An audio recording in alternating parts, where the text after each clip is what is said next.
नैन छिन्दन्ति शस्त्राणि नैन दहति पावकः न चैन क्लेदयन्त्यापो न शोषयति मारुतः.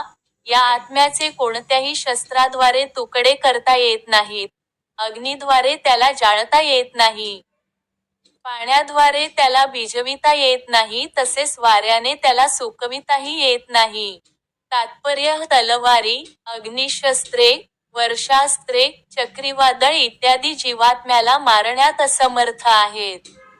आधुनिक अग्निवर्षाव करणाऱ्या शस्त्रास्त्रांव्यतिरिक्त पूर्वीच्या काळी पृथ्वी, जल, वायू, आकाश इत्यादींपासून बनलेली विविध प्रकारची पुष्कळ शस्त्रास्त्रे होती. आधुनिक युगातील अण्वस्त्रांची वर्गवारी सुद्धा अग्निशस्त्रांमध्ये केली जाते. परंतु प्राचीन काळी निरनिराळ्या प्रकारच्या भौतिक मूलतत्वांपासून बनविलेली इतर शस्त्रास्त्रे होती.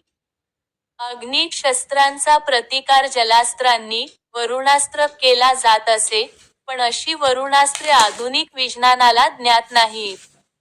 तसेच आधुनिक वैज्ञानिकांना पवनास्त्रांचेही ज्ञान नाही. असे असले तरी आत्म्याचे कापून तुकडे करता येत नाहीत, तसेच विविध प्रकारच्या कितीही आधुनिक शस्त्रांद्वारे त्याचा संहारही होऊ शकत नाही.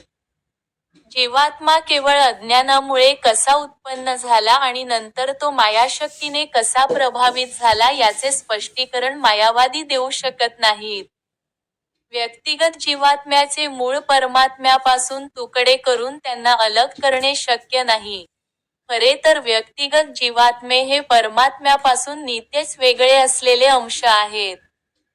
जीवात्मे हे सनातन अणुरूप अंश असल्यामुळे ते मायाशक्तीने प्रभावित होणे साहजिकच आहे. ज्याप्रमाणे अग्नीच्या ठिणग्या गुणात्मकदृष्ट्या अग्नीप्रमाणेच असल्या तरी अग्नीपासून अलग झाल्यावर विझतात, त्याप्रमाणे जीवात्मेही भगवंतांच्या सान्निध्यातून विभक्त होतात. वराहपुराणात जीवात्म्यांचे वर्णन भगवंतांपासून वेगळे झालेले अंश असे केले आहे आणि शाश्वतरित्या हे जीवात्मे अंशच राहतात, असे भगवद्गीताही सांगते. म्हणून भगवंतांनी अर्जुनाला दिलेल्या शिकवणुकीवरून स्पष्ट होते की, मायेतून मुक्त झाल्यानंतरही जीवात्म्यांचे स्वतंत्र व्यक्तिमत्व हे टिकून राहते.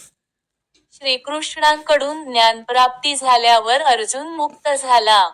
परंतु तो श्रीकृष्णाशी कधीच एकरूप झाला नाही.